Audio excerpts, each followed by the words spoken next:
Hi, my name's Cameron Carlson with AnimeLocation.tv. I'm here at Ohayocon 2026 with... Valeria Rodriguez. How are you doing today?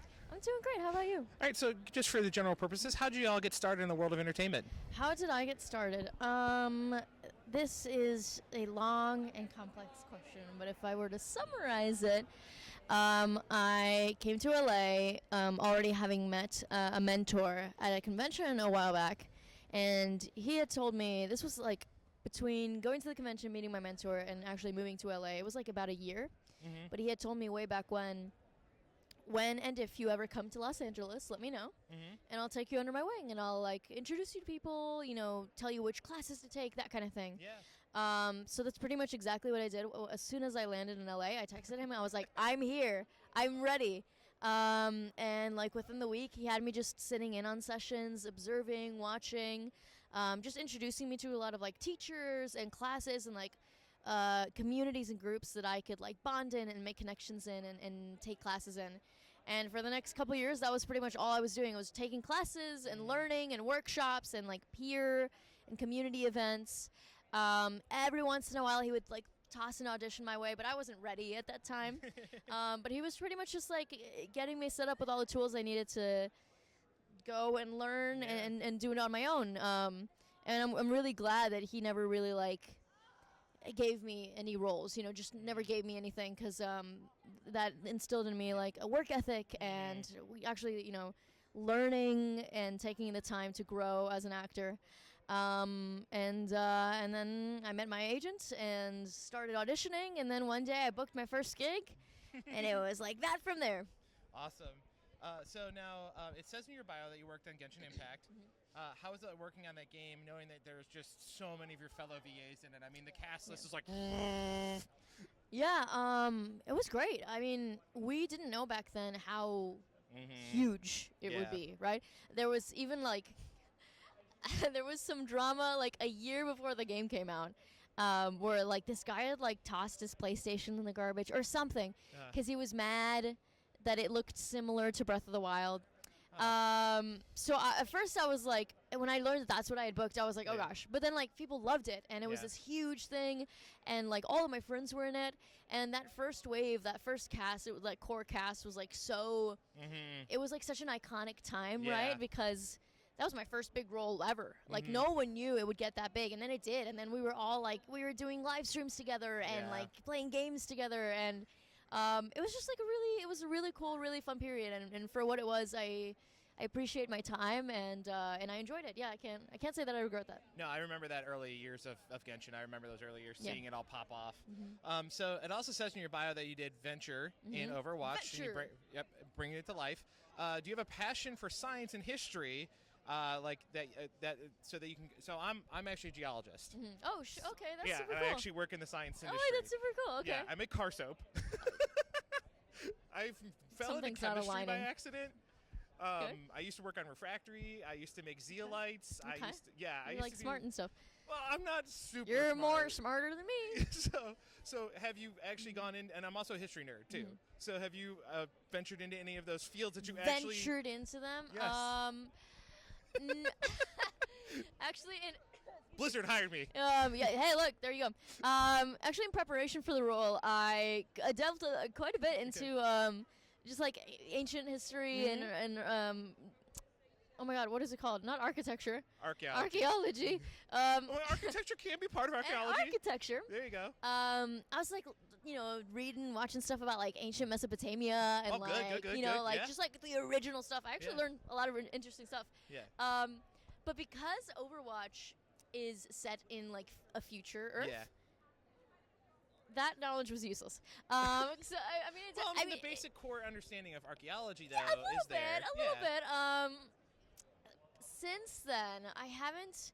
I mean, I've always just been naturally like kind of curious about the world. So I do, when I have free time, I'll just like pop on a YouTube video about an island where like women rule, the history of South Africa, like why things are the way they are.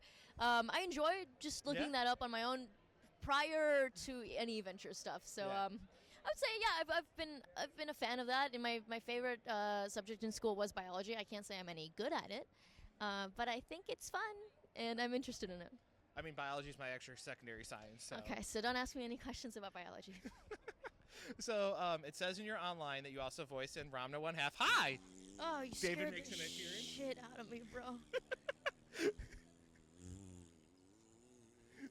This is Ranma from Ranma 1/2. I voice Akane, of course. And so the question mark is, did you go back and rewatch the 80s, 90s version of it to get inspired for your role in the new...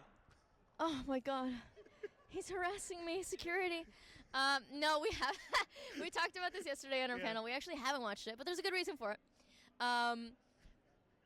In preparation for the role, I watched a few clips here or there just to get a vibe for it. Right. Actually, this was before my audition. I just wanted to know what was going on, what was the vibe, what's this all about.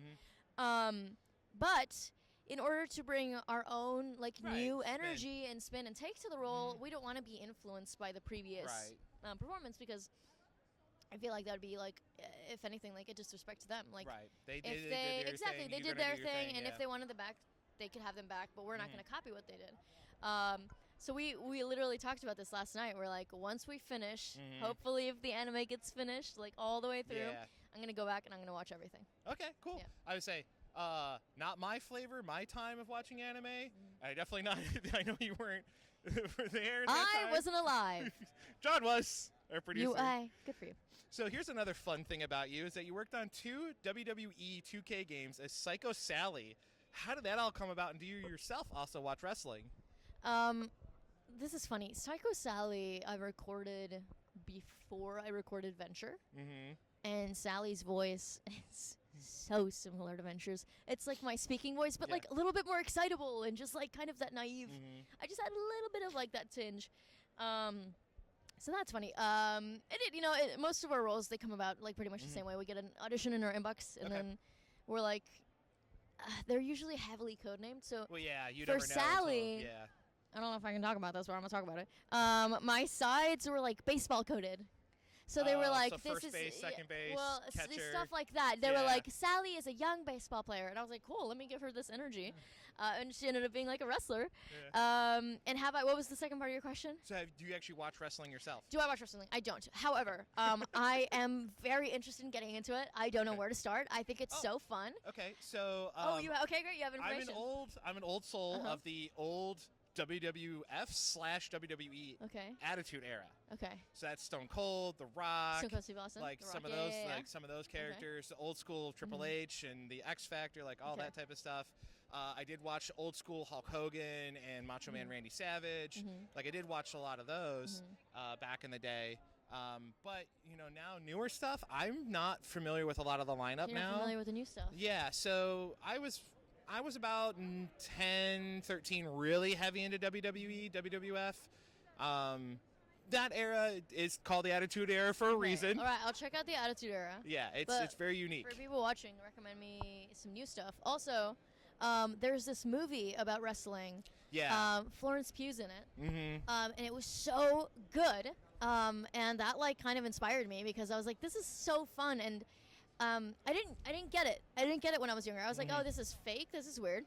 But now I know how much effort it takes and actual hard work. And the performance of it all, I'm like, I'm a theater kid. I'm an actor. This is cool. It's theater and it's stage athleticism. work. And I'm like, I'm super huge into weightlifting now. So I'm like, okay, now that you've blended both of my favorite things, I have to get into wrestling. So in my mind, it reminds me of combat stage work.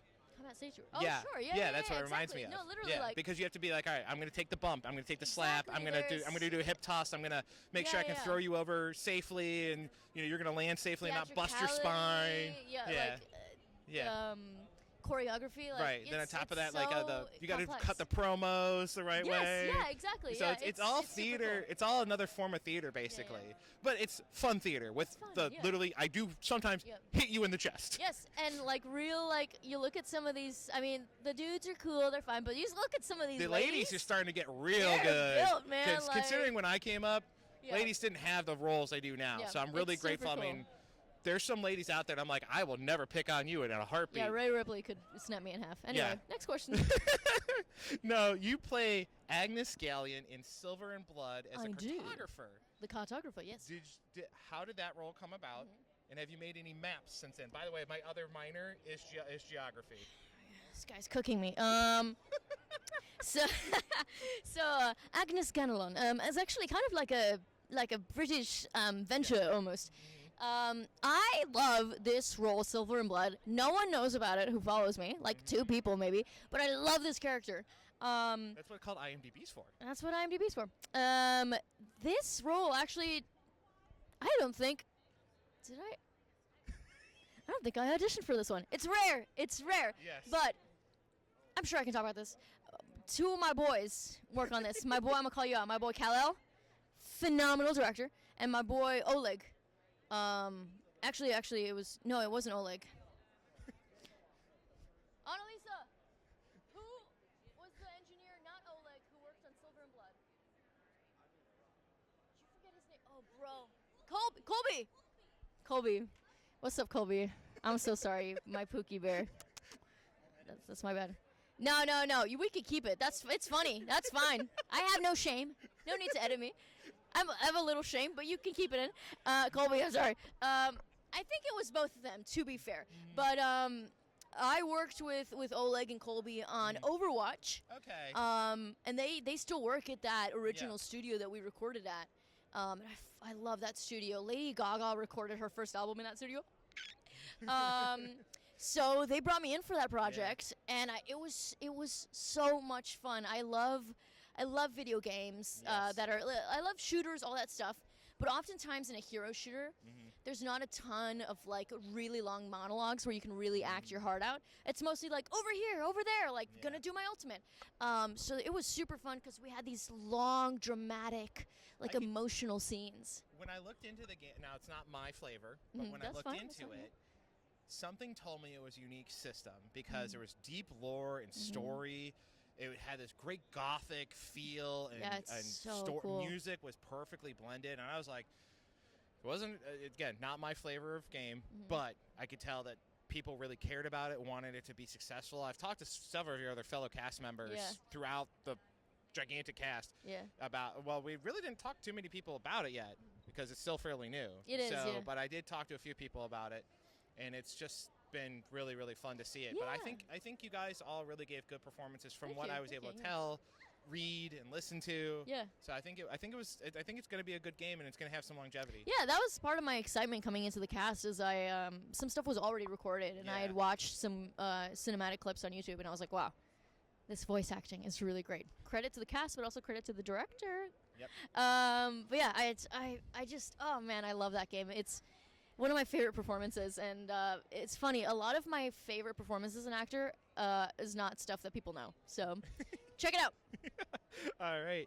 Now, you also are working on Monster High as the Laguna Blue and Spectra Vondergeist. Vondergeist, thank you. How's it working on it, and have you had the chance to do some musical numbers in the various projects that you've worked on, both of those? I love Monster High. I love my Monster fam. If you're watching, love you. Love that cast. I've made so many great friends through that cast, through that show. It was some big shoes to fill, so it was really daunting at first. And we had, of course, the OG fans. Some of them were upset, but a lot of people really accepted us, especially people who I've met at conventions have been like really kind and accepting and actually really like this version of Laguna, who's pink, I know, but no, yeah, it's great. I love Monster High. We're actually still working on it. There's YouTube stuff coming out currently, and more stuff to come that I can't talk about. Yeah, it's been great. It's been super fun. I'm not sure. I think we recorded one musical thing. Most of the YouTube musical stuff is recorded by other artists, by I believe singers, professional singers. But as far as musical numbers I've recorded for other projects, I'm on a Disney show called Primos, and I recorded a little musical number then. I think I'm an okay singer, okay? But this director, who she was like a singing coach, who worked with us on the project, got this beautiful performance out of me, which is full credit to her. If I can remember her name, I will tell you. Maybe you can put it on the screen right there. Because wow, I didn't know that could come out of me, and then it came out, and I showed my best friend, and she was like, "Oh my gosh, this singing is really good." And I was like, "I know, it was the coach." So I haven't gotten the chance to work on a lot of musical stuff. I would like to do more. I love to sing. I'm just not always on key, and that's okay. That's what the coaches are for. Alrighty. Now, this is a fun one, is that you also voice Strawberry Crepe Cookie in Cookie Run Kingdom. Strawberry crepe cookie. How is it like bringing the crepe to life, and have you eaten the real cookie in life? Wow. That second part is violent. Also, like, another role that I just adore. There are these, like, roles that I come back for often, and there's two schools. One of them is, like, roles I come back to often, and it's, like, fun. It's fine. It's, like, I'm going in and I'm working. I'm a working actor. Then there's other roles where I come back, and I'm like, yes, I get to come back. I'm so excited. And Strawberry Crepe Cookie is one of those. I love how bratty they are and how, like, actually, and, like, kind of just a snob, but also, like, has, like, a heart of gold because they love their robots and their waffle bots, and secretly they're just a little kid. That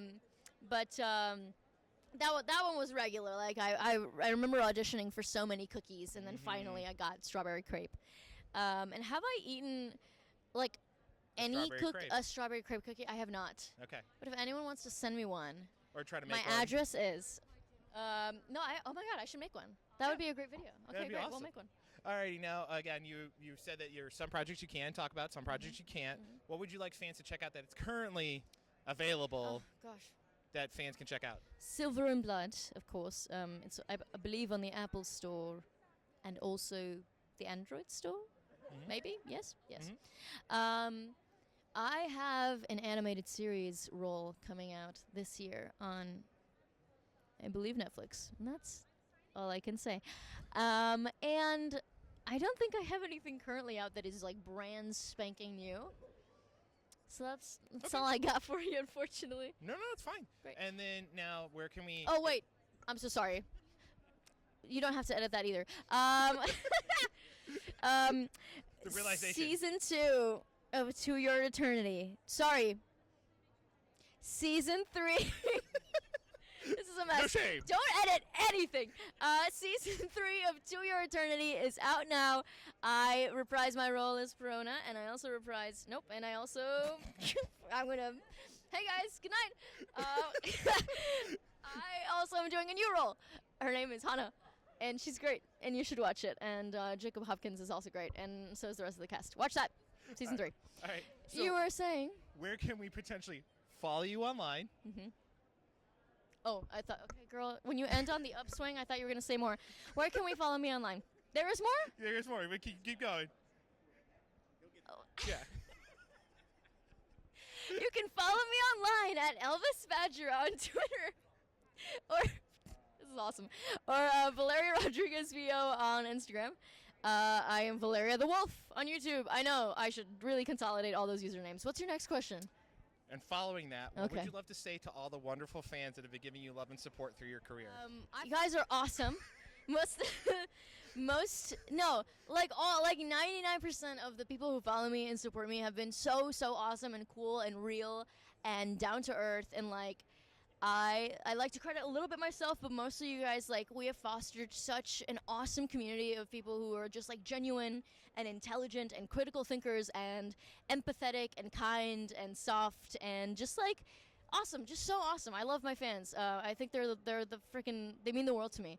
And we would not do the things that we do without you guys. Like, even when times are tough, this is why the arts are important, because we gotta have, I wouldn't even call it a distraction. It's just something to look forward to when we come home at night. We want to, disconnect from the world and watch something nice, play a nice video game, just, like, enjoy the arts that human beings create, human-made art, and we would not make it if not for you guys. So I love you guys. Thank you. You now belong to an exclusive club with Tatum.